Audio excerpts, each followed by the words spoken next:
अस्सलाम वालेकुम दोस्तों, सिंध गवर्नमेंट में जॉब्स आई हैं। डिपार्टमेंट एनर्जी डिपार्टमेंट है, हैदराबाद रीजन की जॉब है। ठीक हो गया। कौन कौन सी पोस्ट हैं? जूनियर क्लर्क की पोस्ट है, कंप्यूटर ऑपरेटर की पोस्ट है, डेटा प्रोसेसिंग असिस्टेंट की पोस्ट है, स्टेनोग्राफर की पोस्ट है। कितनी पोस्ट हैं, क्या क्या स्केल है, क्या एजुकेशन है, क्या एज लिमिट है, सारा मैं आपको इसी वीडियो में बताने वाला हूँ। चैनल पर नए हैं तो चैनल को सब्सक्राइब करें। ठीक है, सारा तरीक़ेकार मैं आपको इसी वीडियो में बताने वाला हूँ। सबसे पहले नंबर पर देखें कि जूनियर क्लर्क की पोस्ट है। इसका स्केल बीपीएस यानी कि बेसिक पे स्केल 11 है। इसकी 5 सीटें हैं। 5 सीटें कैसे डिवाइड की गई हैं? 4 सीटें रूरल की हैं और 1 अर्बन की है। एज की लिमिट क्या है कि कम से कम 21 साल हो और ज़्यादा से ज़्यादा 28 साल हो। एजुकेशन यानी क्वालिफ़िकेशन और एक्सपीरियंस क्या चाहिए? एक्सपीरियंस तो नहीं चाहिए, इसके लिए रिक्वायर्ड नहीं है, अगर है तो बेहतर है। बहरहाल इसकी एजुकेशन है, ग्रेजुएशन चाहिए यानी कि बीए बीएससी वगैरह हो। ठीक है, और उसके साथ साथ आपको 6 मंथ का एमएस ऑफिस का कोर्स जो है होना चाहिए, जो सिंध बोर्ड टेक्निकल एजुकेशन या ट्रेड टेस्टिंग सर्विस बोर्ड वाले देते हैं। ठीक हो गया। इसकी मैंने डिटेल बता दी जूनियर क्लर्क की ये चीज़। उसके बाद दूसरे नंबर पे है डेटा प्रोसेसिंग असिस्टेंट। इसका स्केल 12 है, 12वां स्केल है, 1 सीट है, ओपन मेरिट है यानी कि रूरल हो अर्बन हो दोनों के लिए एक ही सीट है। और इसके लिए एज लिमिट वही है 21 साल से लेकर 28 साल तक।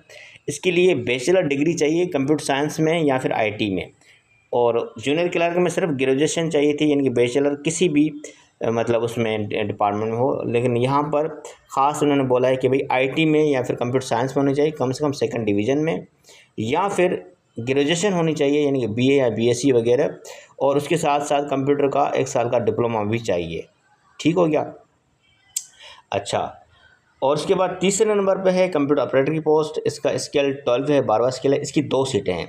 डेटा प्रोसेसिंग असिस्टेंट की 1 सीट थी और इसकी 2 सीटें हैं। दोनों ही ओपन मेरिट हैं यानी रूरल अर्बन की 2 सीटें हैं। ठीक हो गया। एज की लिमिट वही है 21 साल से लेकर 28 साल तक। इसके लिए भी क्वालिफ़िकेशन वही चाहिए, बैचलर डिग्री कंप्यूटर साइंस में या फिर आईटी में होनी चाहिए, कम से कम 2nd डिवीज़न में, या फिर ग्रेजुएशन होनी चाहिए 2nd डिवीज़न में। उसके साथ साथ आपके पास कंप्यूटर का डिप्लोमा होनी चाहिए कंप्यूटर साइंस का। ठीक हो गया। उसके बाद चौथे नंबर पे है स्टेनोग्राफर, बीपीएस 14 है, 14वां स्केल है, 1 सीट है, ओपन मेरिट, 21 साल से लेकर 28 साल तक एज चाहिए। इसके लिए भी बैचलर डिग्री 2nd डिवीज़न में होनी चाहिए, और इसके लिए बहुत सारी रिक्वायरमेंट है। ठीक है, तकरीबन 4 चीज़ें हैं। बैचलर डिग्री होनी चाहिए 2nd डिवीज़न में, चाहे बीए हो बीएससी हो कुछ भी हो। ठीक है, चाहे 2 साल की है या 4 साल की हो, डिग्री बैचलर होनी चाहिए। उसके साथ साथ आपके पास 6 मंथ का सर्टिफिकेट होना चाहिए शॉर्ट हैंड का और इंग्लिश टाइपिंग का।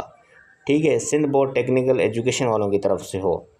और इसके साथ तीसरे नंबर पे क्या है कि जो आपकी स्पीड है ना शॉर्ट हैंड की, वो 120 होनी चाहिए, 120 वर्ड पर मिनट, यानी कि 1 मिनट में 120 आपकी स्पीड होनी चाहिए शॉर्ट हैंड की। और 35 यानी कि 35 वर्ड पर मिनट होनी चाहिए इंग्लिश टाइपिंग। ठीक है।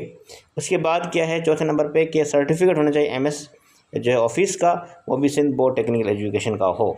सही है।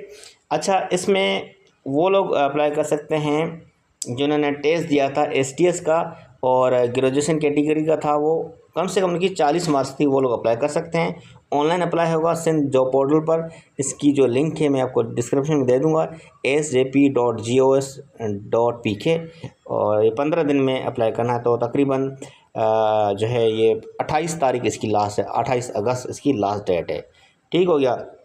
एज की लिमिट जो है 5 साल की रियायत दी गई है। मैं आपको शॉर्ट बता रहा हूँ, पूरा सेंटेंस या पूरा जो पैराग्राफ नहीं पढ़ रहा।